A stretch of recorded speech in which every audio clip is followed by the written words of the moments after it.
आज हम एक नया टॉपिक पढ़ेंगे जिसका नाम है मार्जिनल कॉस्टिंग। हमने मैनेजमेंट अकाउंटिंग में बहुत सारे टूल्स पढ़े थे, उसमें से सबसे पहला था रेशियो एनालिसिस। हमने रेशियो एनालिसिस को पढ़ा और उसके मैंने 2 लेक्चर बनाए। आप मेरे प्रीवियस वीडियो को देख सकते हैं। आज मेरा थर्ड लेक्चर है जो कि मार्जिनल कॉस्टिंग के ऊपर। मार्जिनल कॉस्टिंग क्या है? ये एक टूल है मैनेजमेंट अकाउंटिंग का। मैनेजमेंट अकाउंटिंग क्या था? फ्यूचर के बारे में बताता था। यानी कि कोई भी चीज़ अगर हमें डिसीजन लेना हो फ्यूचर के बारे में, तो हमें अकाउंटिंग के ज़रिए हम अगर मैनेजमेंट करें तो उसको मैनेजमेंट अकाउंटिंग कहते थे। यानी कि अगर हम डिसीजन लें अकाउंटिंग के ज़रिए अपने मैनेजमेंट का, तो उसको मैनेजमेंट अकाउंटिंग। ये जो डिसीजंस थे उसको हम बड़े सारे टूल्स से लेते थे, तो उनमें से एक टूल है मार्जिनल कॉस्टिंग। तो मार्जिनल कॉस्टिंग क्या है? मार्जिनल कॉस्टिंग क्या है उसके बारे में आज हम पढ़ेंगे। मार्जिनल कॉस्टिंग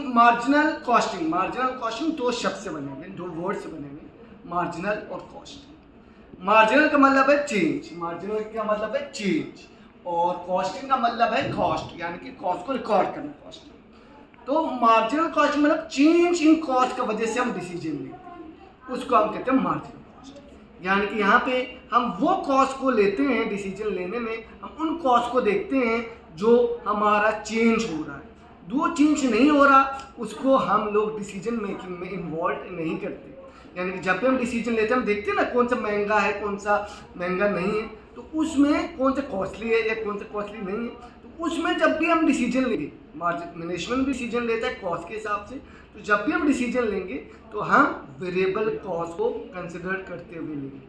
सर ये वेरिएबल कॉस्ट क्या है, नहीं आ रहा समझ। यानी कि जो कॉस्ट चेंज हो रहा है उसको देख के हम डिसीजन लेंगे कि भाई कोई चीज़ चेंज हो रहा है, तो हम लोग या जो चेंज हो रहा है कॉस्ट उसी को कंसिडर करते हुए हम महंगाई और चीप वाला देखेंगे। शुरू करते हैं। मार्जिनल का मतलब होता है चेंज और कॉस्टिंग का मतलब होता है कॉस्ट। इसको डीपली पढ़ने के लिए हमने कॉस्ट को 2 में बांटा है। कौन से 2? आउटपुट। कॉस्ट को हमने 2 में बांटा है, एक वेरिएबल कॉस्ट और एक फिक्स कॉस्ट।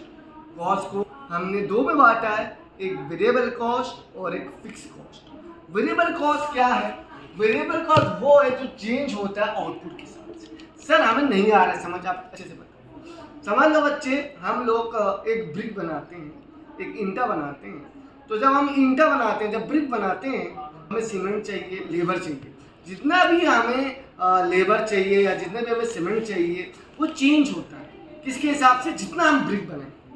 अगर हम ज़्यादा बनाएंगे तो ज़्यादा सीमेंट लगेगा, ज़्यादा लेबर लगेगा। तो ऐसे कॉस्ट, ऐसा पैसा या ऐसा कॉस्ट, ऐसा खर्चे जो आउटपुट के हिसाब से बढ़ता है, जो आप बना उसके हिसाब से बढ़ रहा है, तो उसको हम कहते हैं वेरिएबल कॉस्ट। आपको एग्जांपल बताया सीमेंट और लेबर। जितना हम ईंटें बनाएंगे, जितना हम ब्रिक बनाएंगे, जितना सीमेंट का कॉस्ट बढ़ेगा, उतना सीमेंट को पैसा लगेगा, एक्सपेंस लगेगा, उतना लेबर पे भी लगेगा। तो जितना हम ईंटें बनाएंगे उतना दोनों में बढ़ेगा। तो ऐसे कॉस्ट हम कहते हैं वेरिएबल कॉस्ट। दूसरा होता है फिक्स कॉस्ट। फिक्स कॉस्ट वो कॉस्ट होता है जो हमारा फिक्स रहता है। फिक्स किसके हिसाब से? पीरियड के हिसाब से। इसको हम पीरियड कॉस्ट भी कहते हैं। फॉर एग्जांपल समझ लो ईंटा तो मैं बना रहा हूँ, लेकिन ईंटा बना रहा हूँ एक ग्राउंड पे। वो ग्राउंड मैंने किराए पे लिया, तो उस ग्राउंड को मैंने किराया दिया है 10,000 रुपीज़ मान लेते हैं। तो ये जो 10,000 रुपीज़ है, मुझे किराएदार जो लैंडलॉर्ड है, जो मालिक है, उसको मैं 10,000 रुपये देना ही देना है। चाहे मैं वहाँ पे सामान ब्रिक्स बनाऊँ या ना बनाऊँ, उसको देने ही देना है ना, वो फिक्स्ड है। तो ऐसे कॉस्ट को हम कहते हैं फिक्स कॉस्ट। तो यहाँ पे हम कॉस्ट 2 में बांटते हैं, वेरिएबल और एक फिक्स। तो यहाँ पे जो डिसीजन लिया जाता है ना, जो मेन डिसीजन लिया जाता है मार्जिनल कॉस्टिंग में, वो चेंज का वजह, मैंने कहा था ना मार्जिनल चेंज। तो चेंज जो कॉस्ट हो रहा था हम उसी को कंसिडर करते हैं। यानी कि हम वेरिएबल कॉस्ट को ही कंसिडर करते हैं। किसे करेंगे? वेरिएबल कॉस्ट को। जब भी हम डिसीजन लेंगे मार्जिनल कॉस्टिंग की मदद से, तो हम वेरिएबल कॉस्ट को देखते हुए हम डिसीजन लेंगे। फॉर एग्जांपल मैं ब्रिक बनाऊँ या खरीदूँ, तो उसमें मुझे देखना है ना कौन सा महंगा है, कौन सा मुझे कॉस्टली पड़ा, तो वहाँ पे मैं सिर्फ वेरिएबल कॉस्ट देखूँगा जो चेंज हो रहा है। तो ऐसे टेक्निक को जहाँ पे वेरिएबल कॉस्ट का मदद से डिसीजन लिया जाए, उसको हम कहते हैं मार्जिनल कॉस्ट। यहाँ पे हम लोग चेंज इन आउटपुट वाले को कॉस्टिंग को हम वेरिएबल कॉस्टिंग कहते हैं। और वेरिएबल कॉस्टिंग सबसे इंपॉर्टेंट होता है मार्जिनल कॉस्टिंग, यानी कि मार्जिनल कॉस्टिंग का हम दूसरा नाम भी कह सकते हैं वेरिएबल कॉस्टिंग। क्यों? क्योंकि मार्जिनल कॉस्टिंग ऐसा टेक्निक है जो वेरिएबल कॉस्ट को देखते हुए डिसीजन लेता है। तो हम लोग देख लेते हैं मार्जिनल कॉस्टिंग जो है इसको हम वेरिएबल कॉस्टिंग कह सकते हैं।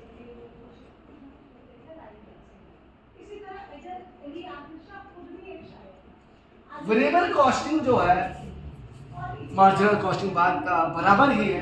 तो यहाँ पे हम किस में ज़्यादा फोकस करेंगे बच्चे? मार्जिनल, यानी कि वेरिएबल कॉस्ट पे हम फोकस करेंगे। इस वाले पूरे यूनिट में हम लोग मार्जिनल कॉस्टिंग पे फोकस करेंगे। आगे चलते हैं। अब मार्जिनल कॉस्टिंग को पढ़ने के लिए सॉरी मार्जिनल कॉस्टिंग को पढ़ने के लिए हमारे पास कुछ शब्द हैं, कुछ वर्ड्स हैं, कुछ टर्म्स हैं जिसे हमें समझना होगा। अगर आप इसको समझोगे तो आप मार्जिनल कॉस्टिंग के टेक्निक आराम से लगा सकते हो और एक बहुत बड़ा डिसीजन ले सकते हो अपने कंपनी के लिए। तो सबसे पहली बात है कंट्रीब्यूशन। ये कंट्रीब्यूशन क्या होता है उसको हमें पढ़ना होगा। कुछ टर्म्स हैं।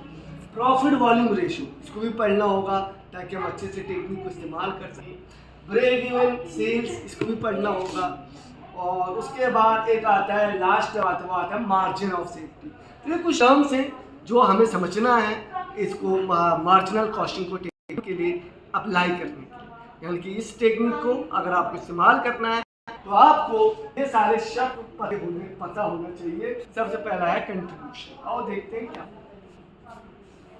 कंट्रीब्यूशन को समझने के लिए मैं इसको आपको एक फॉर्मूले की मदद से समझाऊंगा कंट्रीब्यूशन क्या होता है, क्योंकि ये एक ऐसी चीज़ है जिसके मदद से हमें डिसीजन लेना है, जिसके मदद से हमें मार्जिनल कॉस्टिंग करना है, कि टेक्निक लगाना है और डिसीजन लेना है। तो उनमें से पहला वो है कंट्रीब्यूशन। क्या है? कंट्रीब्यूशन। तो कंट्रीब्यूशन क्या है भाई? एक मार्जिनल कॉस्टिंग का टेक्निक है, मार्जिनल कॉस्टिंग का, जो कि हमें डिसीजन लेने में मदद करे। ये किसका टेक्निक है? Technique of marginal costing.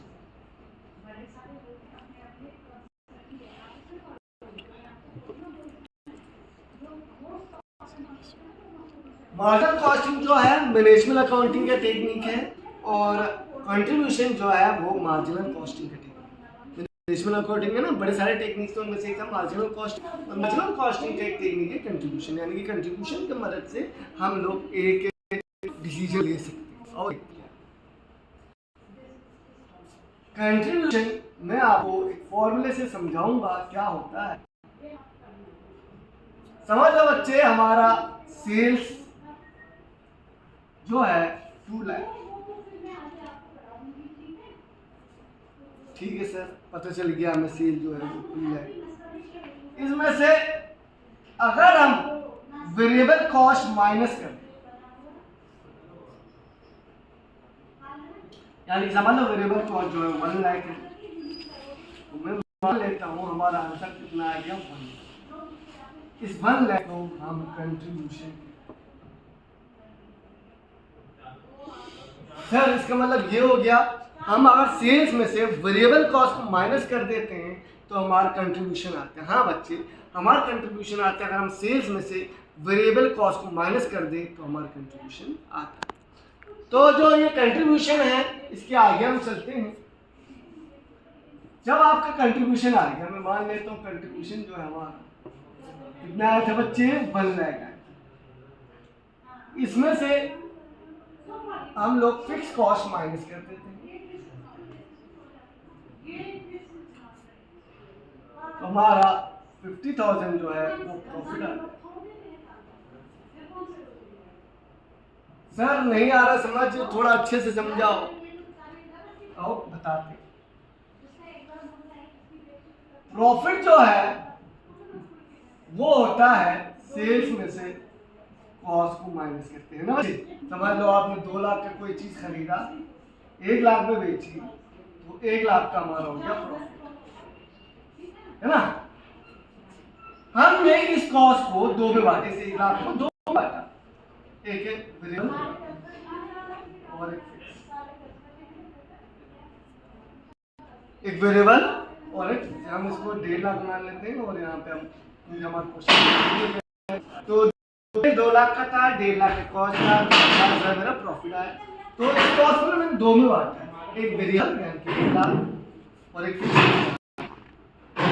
यानी कि अगर पहले हमें सेल्स में से वेरिएबल कॉस्ट को माइनस करना है और फिर सेल्स में से जो भी आंसर आएगा उसमें से हमें फिक्स कॉस्ट को माइनस करेंगे तो हमारा प्रॉफिट आएगा। देख लेते हैं। देखो बच्चे, मेरा सेल्स था, सेल्स 2 लाख था, वेरिएबल कॉस्ट पहले माइनस किया, जो आया उसको मैंने कंट्रीब्यूशन कहा, उसमें से मैंने माइनस किया फिक्स कॉस्ट। जब कंट्रीब्यूशन में से फिक्स कॉस्ट किया तो मेरा आएगा प्रॉफिट। तो अब देखो कंट्रीब्यूशन का दूसरा फॉर्मूला क्या हो सकता है। दूसरा फॉर्मूला क्या हो सकता है? एक तो हो सकता है हमारा सेल्स में से वेरिएबल कॉस्ट माइनस करो तो कंट्रीब्यूशन, यानी कि फॉर्मूला बन गया सेल्स माइनस वेरिएबल कॉस्ट। एक फॉर्मूला क्या बन गया बच्चे? सेल्स माइनस वेरिएबल, किसका? कंट्रीब्यूशन। दूसरा जो फॉर्मूला है वो देखते हैं। दूसरा फॉर्मूला देख लो, ये दूसरी तरफ कैसे आ सकता है? Profit plus fix cost. देख लो 50,000 और 50,000 हम जोड़े तो 1 लाख रुपया बन रहा है। यानी कि दूसरा जो कंट्रीब्यूशन का फॉर्मूला अगर हम यहाँ से देखें तो देखो 50 plus 50 that is equal to 1 lakh, वहाँ से भी कंट्रीब्यूशन आ रहा है। तो दूसरा जो फॉर्मूला है वो हमारा क्या हो सकता है बच्चे? वो हमारा हो सकता है, एक तो ये हो गया और फिक्स कॉस्ट है ना, जो फिक्स कॉस्ट था प्लस, इससे भी हमारा कंट्रीब्यूशन आ सकता है। तो देखो फिक्स कॉस्ट माइनस प्रॉफिट और लास्ट है कॉस्ट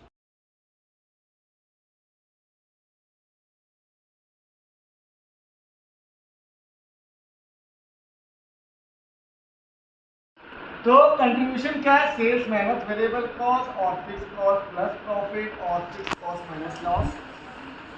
तो कंट्रीब्यूशन में हमारे यही 3 फॉर्मूला है बच्चे, सेल्स माइनस वेरिएबल कॉस्ट मैंने आपको दिखा दिया, या फिक्स कॉस्ट प्लस प्रॉफिट, या फिक्स कॉस्ट माइनस लॉस। तो ये 3 फॉर्मूले से हम कंट्रीब्यूशन ढूंढ सकते हैं। देखो मैंने आपको पहले पीछे भी दिखाया था, ये रहे, ये मैंने आपको बोल भी दिया ये सारा कैसे आया कंट्रीब्यूशन। सेल्स में से वेरिएबल कॉस्ट माइनस किया तो भी कंट्रीब्यूशन आया, और हमने प्रॉफिट भी जोड़ के दिखाया था आपको, वो कैसे आया वो भी मैंने आपको बताया कि अगर हम प्रॉफिट को फिक्स कॉस्ट जोड़ेंगे तो भी कंट्रीब्यूशन आएगा।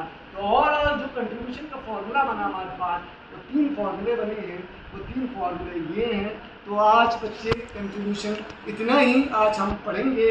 कंट्रीब्यूशन का तीनों फॉर्मूला आपको मैंने बता दिया। नेक्स्ट में हम लोग प्रॉफिट वॉल्यूम रेशियो देखेंगे।